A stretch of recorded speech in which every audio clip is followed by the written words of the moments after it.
안녕하세요, 여러분. 여러분들은 아마 이름만 들으면 다 아실 법한 그런 대기업의 전 며느리로 있는 사람입니다.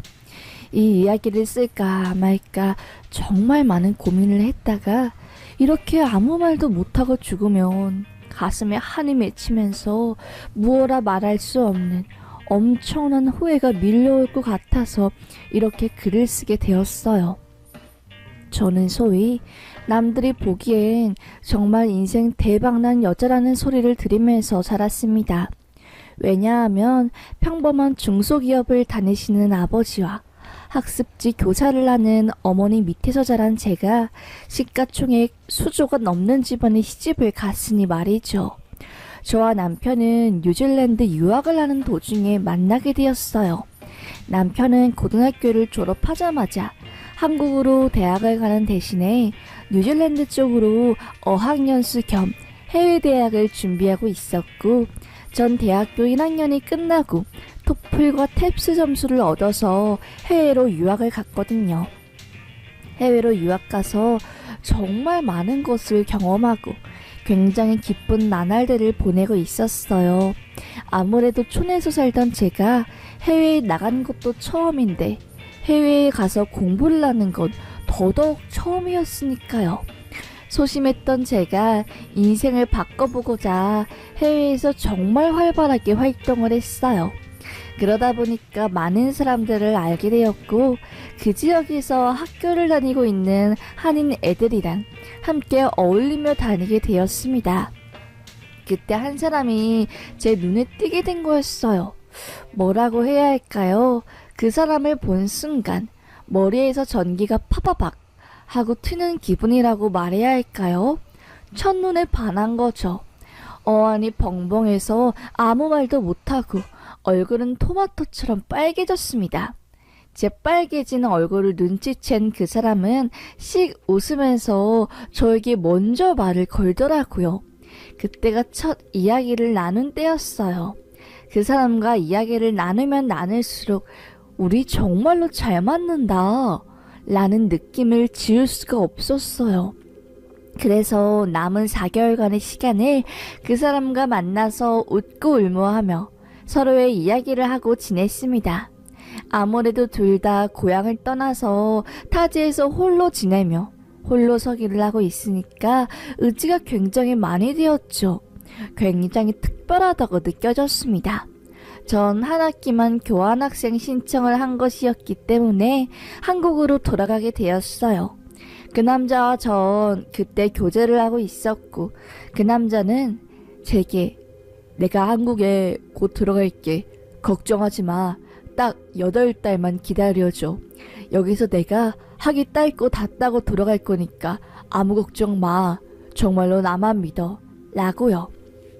전 당연히 그 남자를 기다렸고 한국에 들어가서 아무 남자랑도 교제를 안 하고 그 남자와 장기거리 연애를 시작했습니다. 그 남자 정말로 8개월 뒤에 한국으로 들어와서 저를 보러 왔고, 그렇게 저희는 그 이후로 7년간의 긴 연애를 했어요. 그 남자는 앞으로 자기는 사업해서 공부를 좀 많이 해야 한다고 이번에 한국 경영대학원에 들어가게 되었는데, 우리 딱 2년만 더 만나자고, 그리고 난 다음에 결혼하자고 하더라고요. 그때까지만 해도 조금 기다려달라고 하면서요. 전 알겠다고 하면서 그 남자가 대학원 공부를 하고 있을 때 전 취업 준비를 해서 임용고시에 합격하고 중학교 쌤으로 취업하게 되었습니다. 친구들 모두 축하한다고 하고 집안에서도 교사가 탄생했다고 하면서 무척이나 좋아했어요.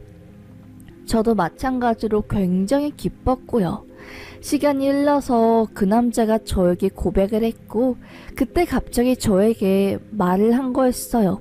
자기 집안이 사실은 대기업, 말만 들으면 다 알 법한 엘사 기업 쪽 집안이라고 하면서요. 전 엄청 놀랐죠. 평소에 남자친구가 굉장히 검소하게 다니고 허허허 웃고 사치 부리는 것도 전혀 없었기 때문에 그렇게 말하는 게 저에겐 좀 놀라웠습니다. 왜 그동안 그 사실을 말하지 않는 거냐고 제가 물어보니까 그냥 뭔가 편견이 생길 것 같아서 숨긴 거라고 하더라고요. 조금은 섭섭했지만 그래도 뭐랄까 신기하면서 또 걱정이 됐어요. 그렇게 좋은 집안이면 나를 안 받아주는 거 아니야? 나 그 집안에 나 같은 평범한 사람이 시집가서 잘 살 수 있을지 모르겠네 라고 말을 했죠. 남친은 나도 그게 걱정이지만 나 이제 부모님 꼭두각시로 살지 않을 거야. 최소한 결혼만큼은 내가 원하는 사람이랑 해야 하지 않겠어? 라고 하더라고요. 전 그래 이 남자만 믿고 한번 나아가 보자 했습니다. 예상대로 남자친구가 집안에 자기 결혼한다고 말한 순간 엄청난 반대가 있었어요. 왜 그런 핫바리 집안 여자애를 며느리로 들이려고 하는 거냐? 너 내가 돈 들여서 외국 유학까지 보냈는데 결국 거기서 여자 만나서 우리 몰래 연애하고 그러냐?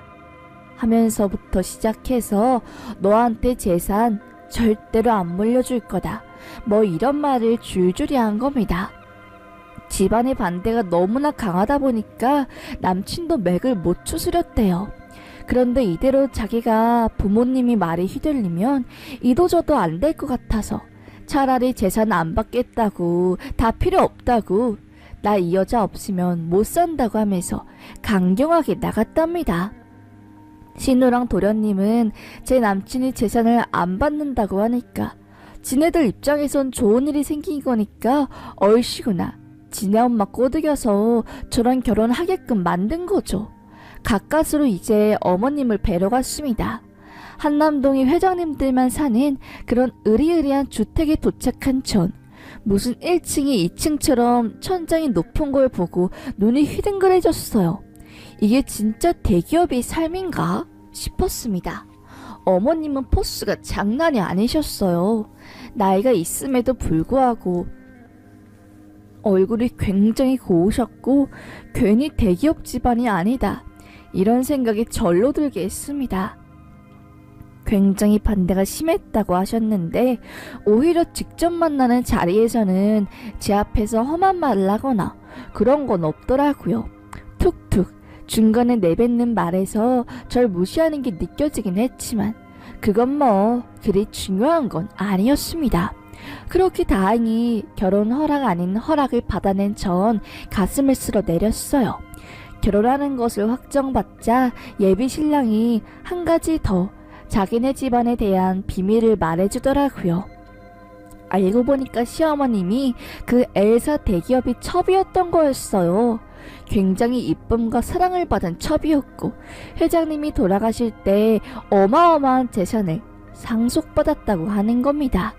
살아계실 때도 증여를 엄청 받아서 한남동이랑 용산 쪽의 땅이 어마어마한 거였어요. 어머님과 그 회장님 나이 차이가 장난이 아니었는데도 사람들이 비아냥이도 아랑곳하지 않고 사랑을 이어나갔고 아이를 4명이나 낳은 거였죠. 참 그래서 이렇게 부자처럼 사는 거구나 싶었습니다. 아무래도 진짜 그 대기업 집안에서 자기는 인정을 받지 못한 첩이다 보니까 열등감이 대단했고 그래서 더더욱 급을 따지고 사람을 막 구별하고 차별하고 그런 거였어요. 그런 배경을 알고 나니까 어머님이 마냥 싫거나 원망스럽지는 않고 되려 이해가 됐습니다. 그래 겉만 번지르르한 그런 삶이구나. 부러워할 거 없다. 그들에게 기죽을 필요도 없고 난 그냥 나의 길 묵묵하게 가면 되는 거야. 그래 하면서 한 걸음 한 걸음씩 앞으로 나아갔습니다.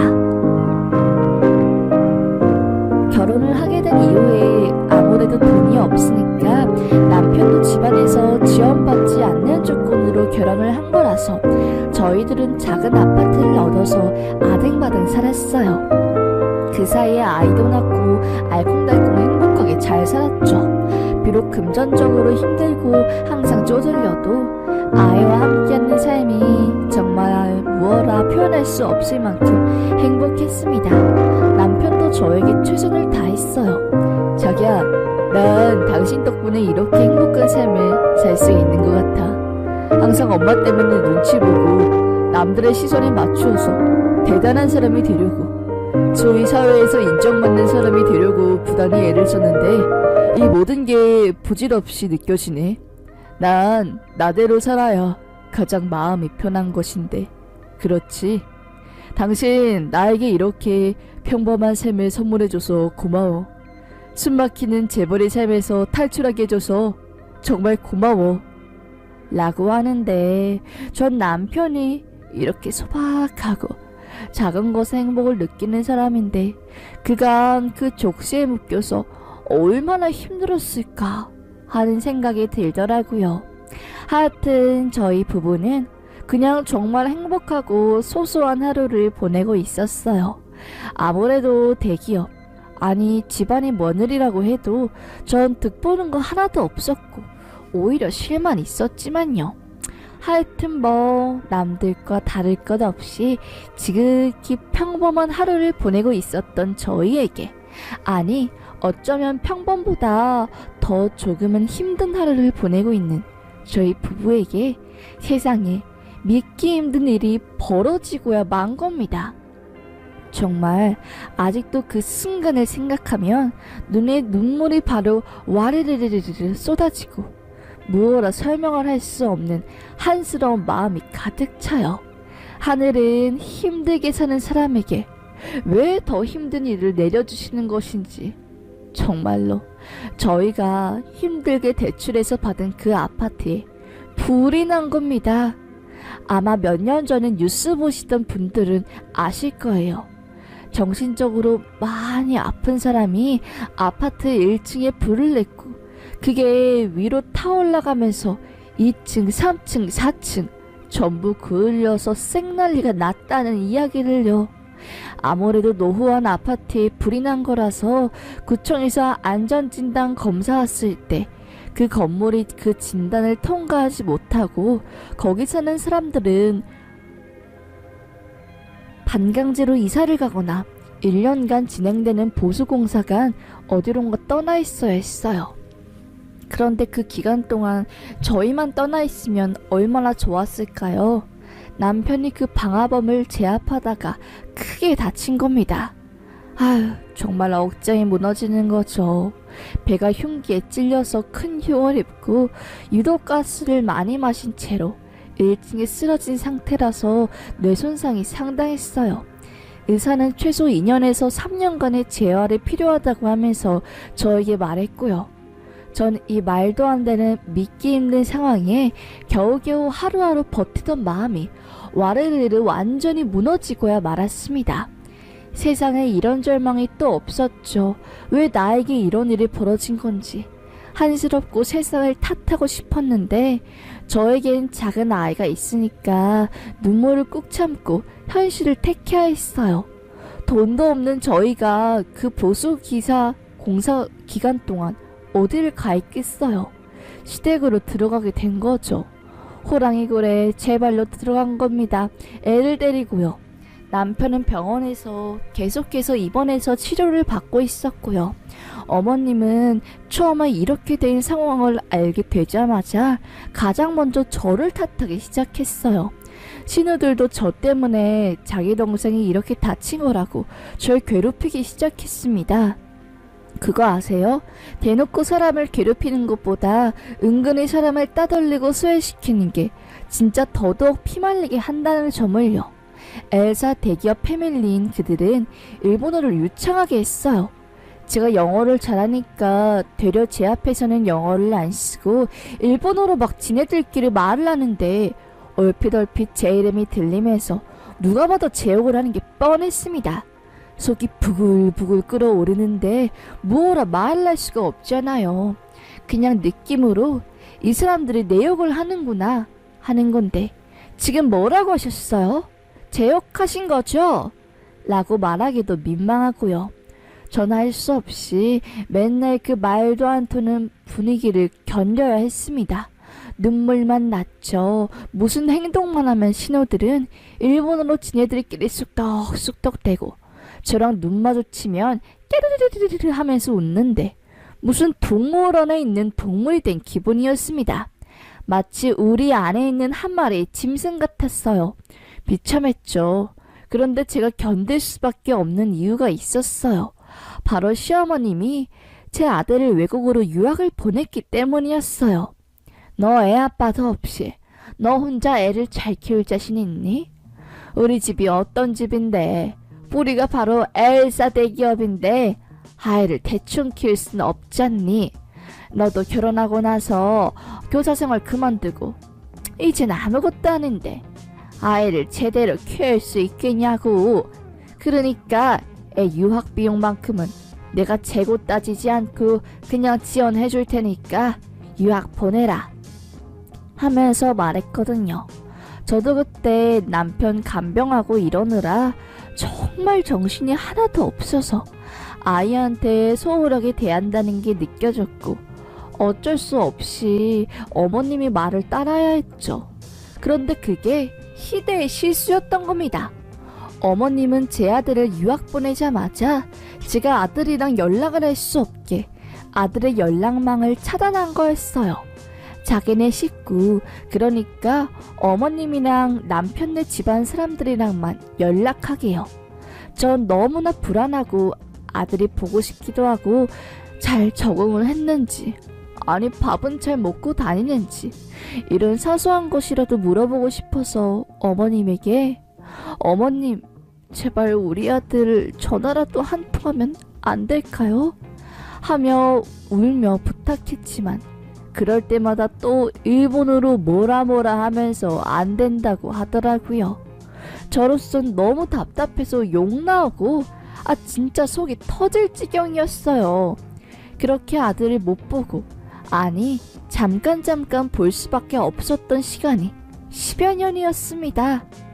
그냥 그거였어요. 아들을 뺏기고 전 시댁에서 종노릇을 하면서 살았던 거죠.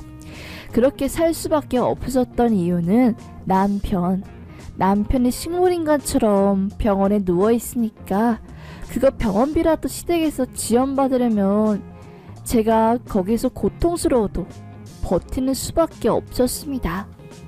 그러다가 이제 도련님이 결혼을 하면서부터 저에게 동서가 생겼어요. 동서는 대학병원 전문의의 박사과정을 마친 조교수 출신인 인재였죠. 동서에게는 능력이 있었고 저랑은 다르게 굉장히 잘 나가는 직업을 가졌지만 저랑은 비슷한 점이 있었습니다. 그건 바로 평범한 집안 출신이라는 거였어요. 아니 동서는 오히려 저보다 더더욱 힘든 환경에서 자라왔고 자기가 이를 악물어서 그렇게 살고 있었던 겁니다. 전 동서가 그저 대단하고 멋있어 보였어요. 악독한 신우들 사이에서 버티려면 동서랑 친하게라도 지내야겠다 싶었습니다. 그런데 동서도 저를 좋아하긴 했지만 신우들이 하도 눈치를 주고 저에게 조금이라도 형님 대접을 하는 듯한 제스처를 취하면 동서를 바로 제압하고 절 개무시하게 만들었어요. 동서는 중간에서 곤란해 어쩔 줄 몰라 하다가 도련님이 아니 서방님이 해외 쪽으로 학업을 하러 나가면서 동서도 해외로 나가게 되었고 그렇게 마지막 동화줄인 동서마저도 떠나게 된 겁니다. 그렇게 전 그 집안에서 철저한 완전한 왕따로 지나게 되었죠. 하루는 너무 스트레스를 받으니까 사람이 진짜 숨이 안 쉬어지더라고요. 미칠 것만 같은 기분이 들면서 갑자기 뒷목이 딱딱해지고 제가 쓰러진 겁니다. 그게 공황장애였던 거였어요. 그때부터 지옥길이 펼쳐진 거죠. 하루하루 엄청난 두려움에 시달린 전 어떻게 해야 할지 몰랐어요. 언제까지 버텨야 하는지 그냥 눈물이 앞을 가렸죠. 돈이 뭐라고, 집안이 뭐라고, 나는 아들도 뺏기고 사경을 헤매는지 그냥 답없는 인생이었습니다. 너무 고통스러우니까 매일 죽을까 말까를 고민하면서 삶과 죽음 사이를 헤매이던 저에게 정말 기적과도 같은 일이 펼쳐진 겁니다. 세상에 버티면 좋은 날이 온다던데 그런 날이 저에게 온 거였어요. 그날 어머님 생신이었죠. 환갑이자 잔칫날이었던 그날 어머님이 지인들과 시내부터 시작해서 해외에 돌아온 처방님과 동서까지 싹 다 부른 소위 말 그대로 동네 대잔칫날이었습니다. 대기업 첩 출신이니까 그 나이에 인맥은 또 얼마나 대단하겠어요. 소위 그냥 정재계 인사들이 싹 다 모인 자리였죠. 저는 그 사이에 맥도 못 추리고 그냥 깨갱하고 서 있었고요. 속으로는 일단 집안 내가 빨리 탈출을 해야지. 돈 없어서 어디 서러워서 살겠나 싶었습니다. 그렇게 환갑잔치가 진행되었고 신우들은 여전히 저를 개무시하고 있을 때 갑자기 저쪽 멀리서 한 남자가 걸어오는 거였어요. 아주 젊은 사내였고 전 그 아이의 얼굴이 너무나 익숙해서 한참 머리를 굴렸습니다.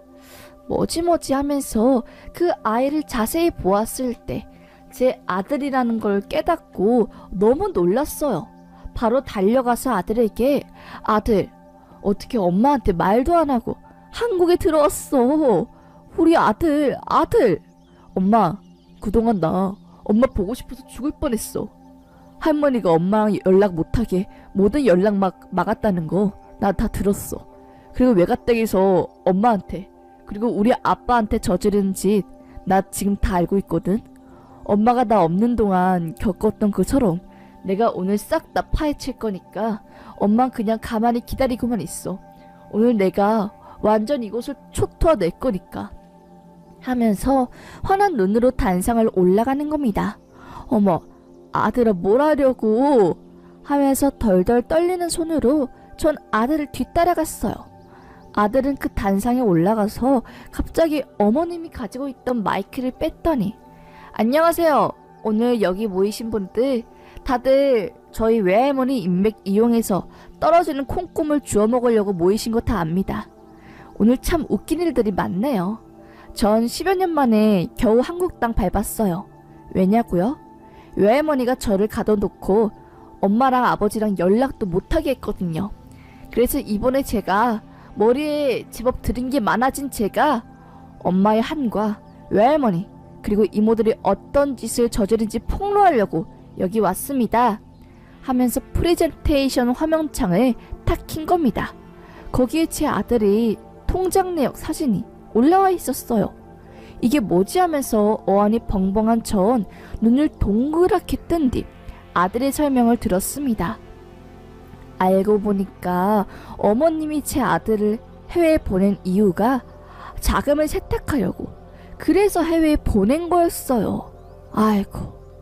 스위스 한 은행에 제 아들이 명의로 통장을 개설하고 그곳에 계속 거주하게 하면서 아들이 통장을 통해서 대기업 그 첩의 역할을 하면서 받은 돈을 스위스 은행에 보내면서 당국의 국세청 세무조사 관련 거를 피한 겁니다. 그리고 그 대기업이 비자금을 조성하는 데 도와주면서 제 아들의 명의를 이용한 거였죠. 아들이 한국에 들어오면 수사가 진행될 수도 있고 통장 내역 거래가 아무래도 들킬 가능성이 크니까 저랑 연락도 못하게 하고 그렇게 한 아이를 유학이라는 명목으로 범죄 수단으로 쓴 겁니다. 전 그 사실을 알게 된 순간 시모의 모든 행동들이 퍼즐 맞추어지듯이 맞추어지면서 의도를 알게 됐고 저 무어라 표현할 수 없는 엄청난 배신감이 몰려왔어요. 아들이 해외에서 공부를 하다가 이제 IT랑 금융 관련 쪽에 관심이 생겨서 그쪽을 알아보다가 자기 명의로 이런 일들이 생긴다는 걸 깨닫게 되고 그때부터 저 몰래 조사를 하기 시작한 거죠. 전 이 모든 것을 안 순간 참을 수 없는 분노에 신우한테 달려가서 니네들도 한패지하면서 머리 끄댕이를 잡았습니다. 신우들은 저딴 짓은 우리 엄마가 한 거고 우린 아무 잘못 없어. 진짜 미쳤나봐. 누가 머리채를 잡는 거야? 왜 우리한테 난리냐고. 어이가 없어서. 강남에서 뺨 맞고 종로에서 화풀이하는 거니? 우리가 아무리 그쪽한테 괴롭힘을 가했어도 이딴 짓은 안 해. 하면서 발을 빼더라고요. 저는 헛다리 짚었다 싶어서 다시 당황을 할 때 그 모든 모습을 지켜본 아들이 말하는 겁니다. 이모들 진짜 떳떳하다고 말할 수 있어요? 이모들 이거 제가 말한 순간 바로 감옥 갈 텐데 하면서 씩 웃으며 다른 프레젠테이션 창으로 넘긴 겁니다. 그 안에는 신호들이 나눈 카카오톡 비밀 메신저 대화가 있었어요. 이게 뭐지 하고 자세히 들여다보니까 지금 병원에서 여전히 의식이 없는 채로 치료를 받고 있는 남편에 대한 이야기가 오간 내용이 있는 겁니다. 그래, 우리 엄마가 재산을 한 푼이라도 더 받으려면 지금 가장 유력한 범준이를 없애야 하지 않겠어? 라고 써있는 겁니다. 범준이는 제 남편 이름이었어요. 내가 아는 사람 중에 마취과 선생님이 있는데 그 쌤한테 부탁해서 계속 수면 상태에 잠들게 하도록 그런 거를 내가 좀 알아보도록 할게. 그러니까 좀 시간이 지났을 때 확 보내버리자고. 4명이서 깔라먹을 거 3명이서 깔라먹는 게 낫지. 우리는 돈 없으면 뭐 어디서 어떻게 일하면서 살 수도 없는 운명에다가 답 없는 인생인데 하면서 혀를 끌끌 찬 겁니다. 얼마나 놀랐는지 몰랐죠.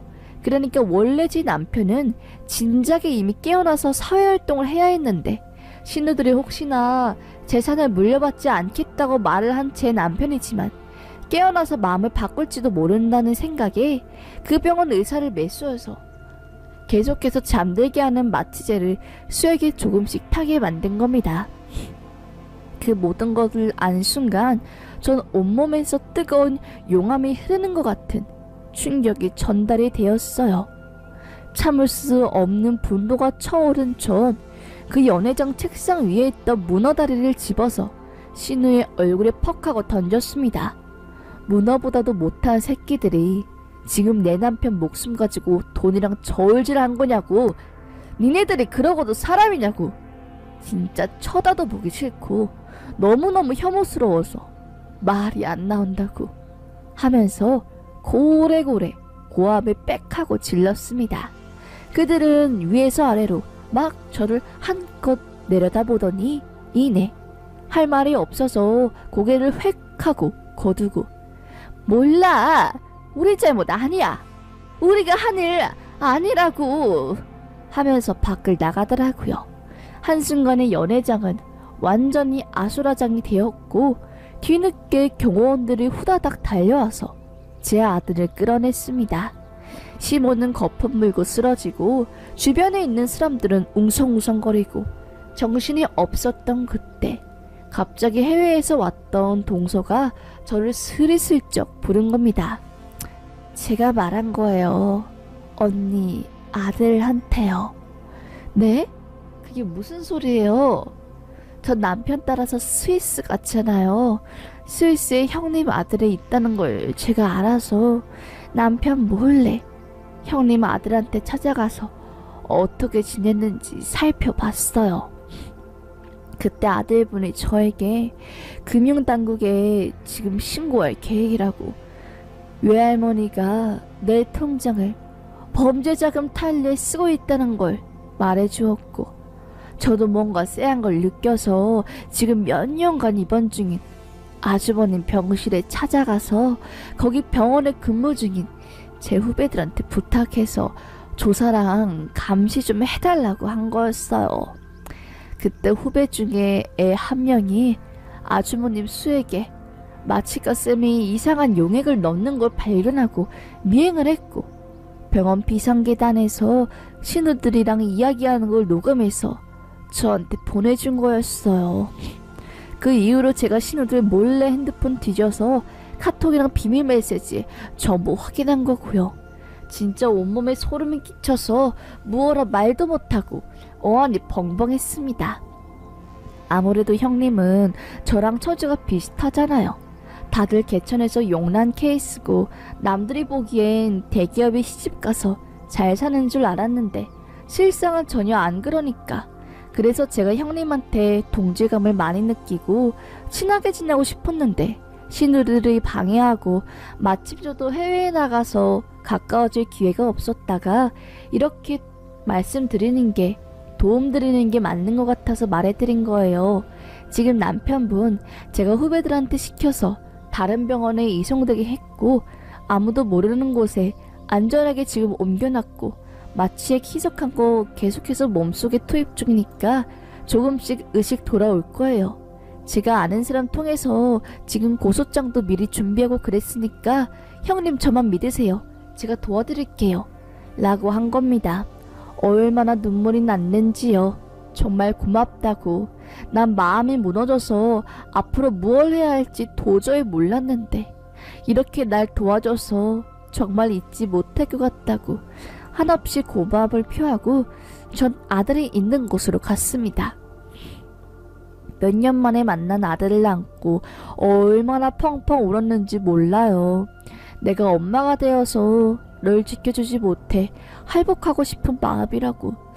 정말 너무너무 미안하고 내가 앞으로 우리 아들한테 최선을 다할 거고 앞으로 너를 절대로 혼자 해외에 보내지 않을 거라고 했습니다.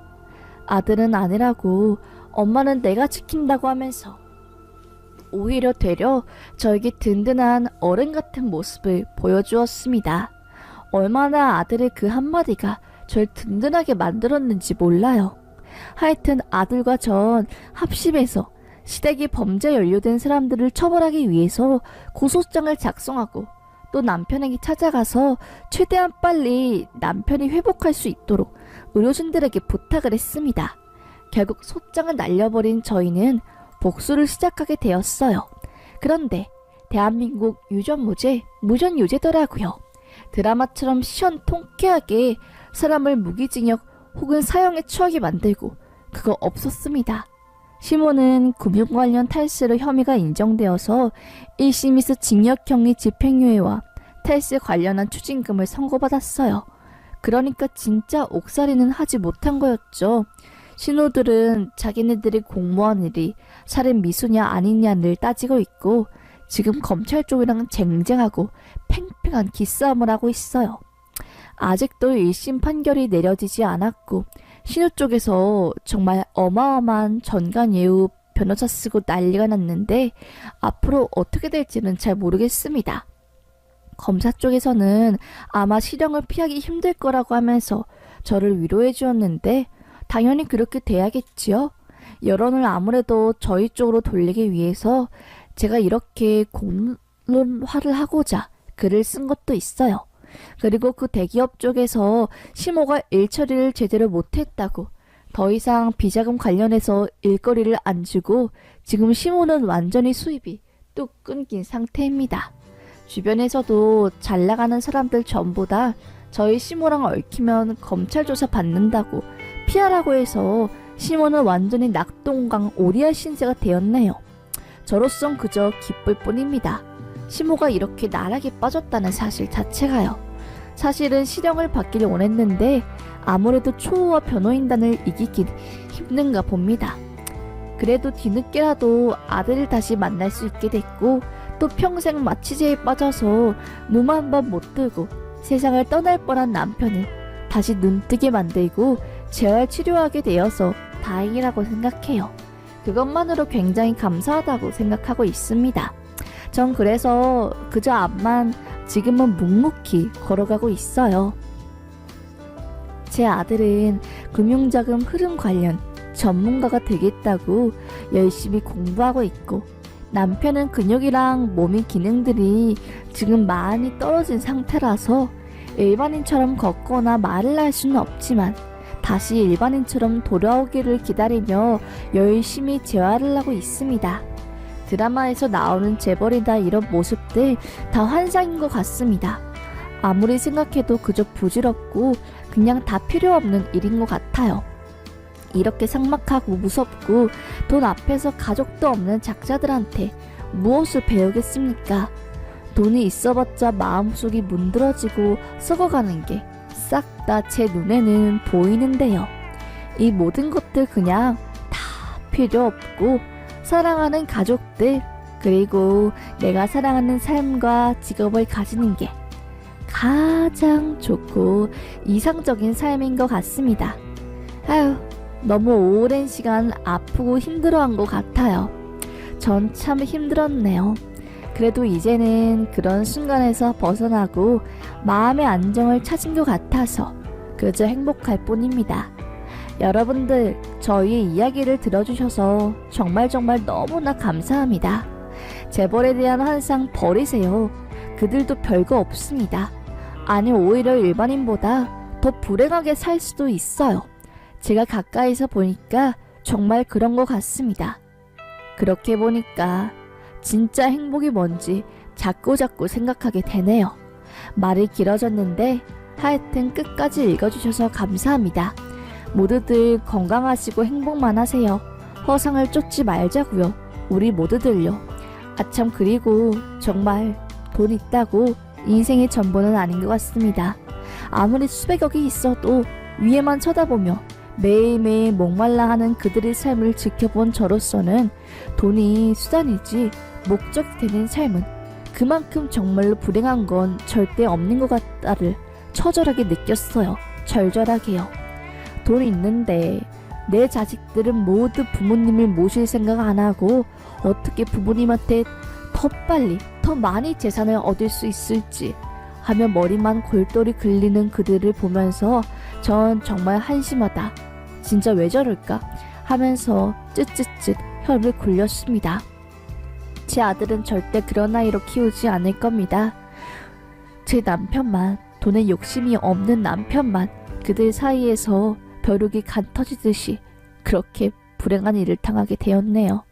일단은 지금은 그들 다 벌을 받고 완전히 그들이 지은 죄에 대해서 똑같은 벌을 받은 건 아니었지만 그래도 어찌되었건 인과응보라는 게 조금은 가해진 것 같아서 다행이라고 말하고 그걸로 위안을 삼으려고 합니다. 시어머니도 이제는 그 사교계 모임에서 완전히 나가리 되었으니까 그것만으로도 전 나름의 큰 벌이라고 생각해요. 하여튼 한마디 한다는 게 일이 길어졌는데 여러분들은 항상 행복하시고 자신의 자리에서 최선을 다하세요. 그게 진정한 우리 모두가 느낄 수 있는 인생의 진리이자 참인 것 같습니다. 사연 읽어주셔서 감사합니다.